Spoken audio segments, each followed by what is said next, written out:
Assalamualaikum kawan-kawan semua. Kembali lagi bersama saya Hadi di channel Orang Pelabuhan. Di video kali ini saya nak ajak kawan-kawan mengenal lebih dekat sejarah Tanjung Batu dalam versi lengkapnya ya kawan-kawan. Karena di video lalu saya sampaikan sejarah Tanjung Batu secara garis besar aja dan ramai yang suka. Nah, di video kali ini saya nak ceritakanlah sedikit sejarah lengkap berdasarkan informasi yang saya dapatkan. Oke, langsung sajalah ya, kita gaskan. Bismillahirrahmanirrahim.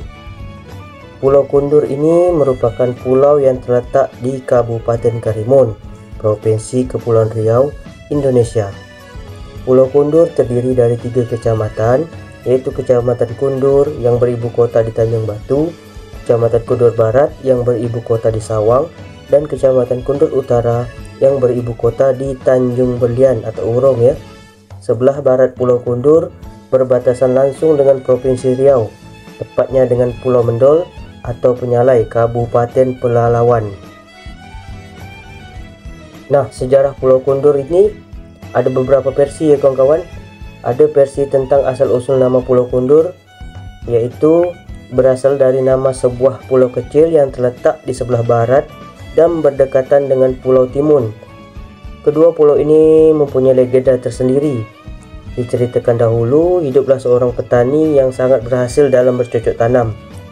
Suatu hari, saat dia balik berkebun, ia memikul hasil kebunnya yang berupa buah kundur dan buah timun.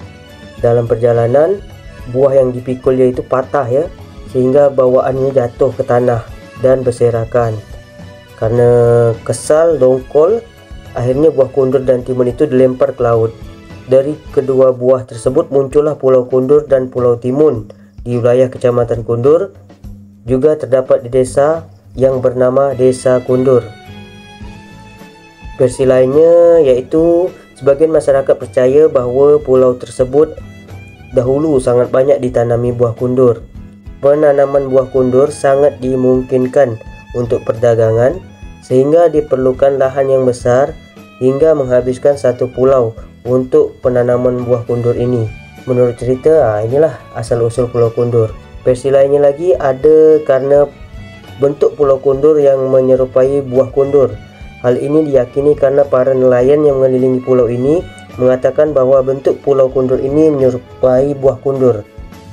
Dan ada satu versi yang mengatakan di mana nama Tanjung Batu Kundur ini karena adanya sebuah bunga, yaitu bunga tanjung yang hidup di atas batu, dan pulau ini seperti buah kundur, jadi namanya Tanjung Batu Kundur. Sebagai salah satu pulau yang berada di perbatasan dan memiliki sumber daya alam yang melimpah seperti timah, batu granit, dan lain sebagainya, serta dahulu merupakan wilayah dari kekuasaan Kesultanan Riau Lingga. Pulau Kundur ini sejak dahulu telah menjadi pusat perhatian yang diperhitungkan oleh pihak kesultanan maupun penjajah. Dalam buku Sulatus Salatin karangan Raja Ali Haji dikatakan timah Pulau Kundur telah dibuka sejak tahun 1800-an. Lama ya kawan-kawan, saya aja belum lahir 1800. Next kawan-kawan, pada abad ke-16 kekuasaan asing mulai masuk ke Indonesia, dimulai dari Portugis, Spanyol, lalu Belanda. Di sebagian wilayah Indonesia, semua kebun dikuasai oleh Belanda. Tetapi hal itu tidak terjadi di Tanjung Batu. Pada awal abad ke-19 berdirilah sebuah pabrik yang dipegang oleh seorang yang berkebangsaan Jepang bernama Yamamoto. Ingat ya kawan-kawan, namanya Yamamoto. Kalau yang kita makan tuh namanya Ajinomoto. Jangan salah kawan-kawan ya. Jadi kebun Yamamoto ini sangat luas kawan-kawan. Kebun karet dia tuh sampai kurang lebih 6 hektar lah. Kebun pinangnya sebesar kebun pinang dari Tanjung Sari sekarang sampai kebun pinang yang sekarang, itulah kampung saya. Dalam satu bulan karet dan pinang, karet tuh kalau bahasa kita kan ojol ya. Nah, dari hasil ojol dan pinang yang didapat mencapai 80 ton. Oleh karena itu, untuk mempermudah angkutan, maka dibangunlah sebuah parit yang sekarang bernama Parit Jepun. Jadi parit Jepun tu kawan-kawan, dari Tanjung Sari sekarang atau Tanjung Sari Poyo tu sampai ke Kebun Pindang parit Jepun, sampai ke Deokora itu. Itulah ujung parit Jepun kawan-kawan. Jadi masa dulu dia belum ada backup lah nak ngangkat jadi dia pakai hanyutkan aja ke sungai gitu. Pada waktu itu penduduk pribumi diperbolehkan sekolah kawan-kawan. Sekolahnya hanya 3 kelas yang berada di depan sebuah masjid besar yang sekarang namanya Masjid Nur Salam yang warnanya hijau tu. Kemudian dipindahkan ke kawasan pabrik, sekarang Hotel Pelangi dan Prima. Tepatnya di belakang sekarang tu kantor pos. Itulah dulu kisahnya. Jadi ke Tanjung Batu tu sangat aman kawan-kawan, karena hanya Yamamoto seorang Jepang yang tujuannya hanya bekerja di sini kawan-kawan untuk mendapat kekayaan dan mengelola tanah di sini. Ketentraman itu, keamanan itu tak berlangsung lama kawan-kawan. Pada tahun 1941, pangkatan Amerika dibom oleh Jepang.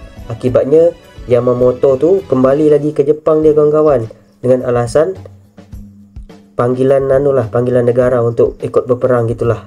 Pada tanggal 8 Maret 1942, pemerintah Hindia Belanda menyerah tanpa syarat kepada Jepang. Hal ini awal dari penjajahan Jepang ke Indonesia. Kemenangan Jepang ini membuat Yamamoto kembali ke Tanjung Batu. Ia mendirikan pabrik lagi bernama Nan Yokabu Kushikaisa. Bahasa apalah yang dipakai itu saya pun tak faham dah kawan-kawan. Pada waktu itu tentara Jepang banyak yang datang ke Tanjung Batu. Mereka datang dengan menggunakan kapal yang bernama Mayang Betawi.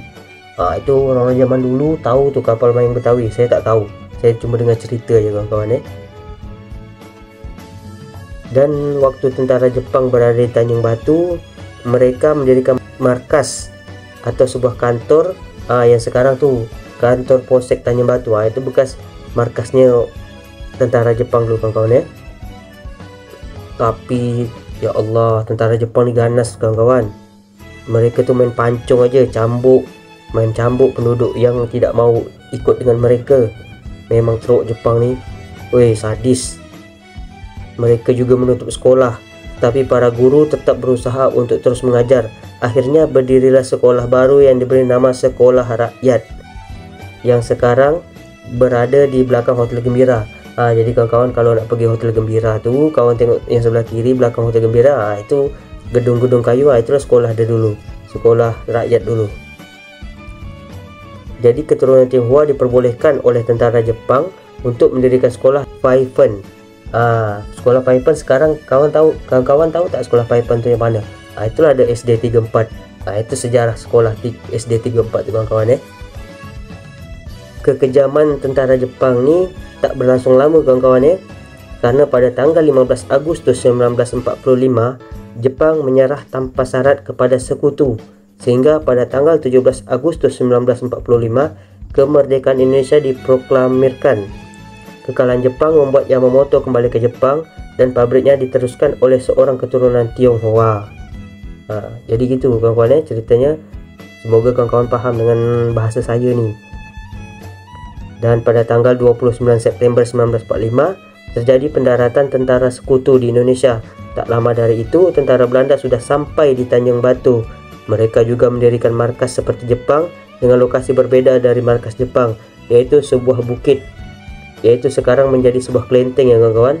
Dengan dibangunnya markas Belanda di bukit itu, maka sekolah rakyat yang berada di bawah bukit itu dipindahkan ke tempat lain, Semea Lama, atau sekarang di depan BRI. Jadi sekolah SMA dulu kawan-kawan Semea tu SMK, maksud saya SMK bukan SMA.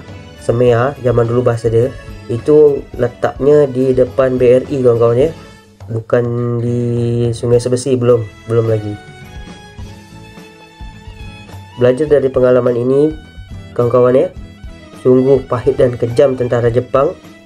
Jadi masyarakat Tanjung Batu ni tak mau kalah lagi, tak mau dibodoh-bodohi lagi. Jadi masyarakat Tanjung Batu ni sama dengan masyarakat alai lah kawan-kawan atau sekarang Kecamatan Unggar, bersatu untuk melawan, yang dikomandani oleh pahlawan kita almarhum Abdul Manaf dan Abdul Latif. Mereka memimpin pasukan kita untuk memerangi penjajahan ini. Mereka berjuang mengusir penjajahan Belanda dari Tanjung Batu. Tetapi sayangnya Abdul Manap gugur ditembak Belanda ya kawan-kawan di Sungai Buloh, Kelurahan Alai atau Kecamatan Ungar sekarang. Lalu dimandikan dan disembayangkan di Masjid Nurul Salam atau Masjid Lama kawan-kawan dan dimakamkan di sebuah kebun karet. Kebun karet yang tempat makam Abdul Manap ni kawan-kawan sekarang kenal dengan Pusara Bakti. Itulah dulu kebun karetnya, tempat pahlawan kita dimakamkan, orang Tanjung Batu ni. Dan sekarang namanya pun telah diabadikan di Stadion Mini kawan-kawan Stadion Abdul Manap. Dan tugu yang di Balai Pemuda tu yang ada tugu orang bawa tombak tu, mungkin saya rasa itu bapak kita Abdul Manap lah tu, saya rasa. Jadi kawan-kawan pertempuran antara Belanda dan rakyat terus terjadi hingga akhirnya pada tanggal 23 Agustus 1949 di Den Haag diselenggarakan Konferensi Meja Budar atau KMB. Pada tahun 1950 Belanda keluar dari Tanjung Batu.